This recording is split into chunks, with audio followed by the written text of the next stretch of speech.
Wonderland Norway. কিছু কিছু lake আছে যার অবস্থা কি হয় আপনাদের দেখাচ্ছে। এই দেখুন, এই যে এগুলো হচ্ছে বোট রাখার জায়গা, এই যে বোট রাখার জায়গা এগুলো, আর এটা হচ্ছে লেক। চারিদিকটা দেখুন কেমন জমে গেছে। এই হচ্ছে চারিদিকের অবস্থা, একদম যেদিকে দু চোখ যায় ওই দু চোখ জুড়ে শুধুই পাহাড়, লেক, ঘন জঙ্গল, ছোট ছোট বাড়ি, আর কি বলবো, পাহাড়ের ওই দিকটায় সূর্যাস্ত হচ্ছে, অদ্ভুত সুন্দর। এখন বাজে 4টে, বিকেল 4টে।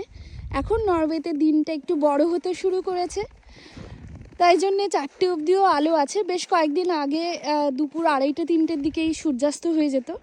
এখন বেশ একটু ভালো আর কি ব্যাপার, একটু বেশিক্ষণ আলো রয়েছে। আর এই হচ্ছে অবস্থা। আর এই দেখুন সূর্যাস্ত অলরেডি হয়ে গেছে, চাঁদ।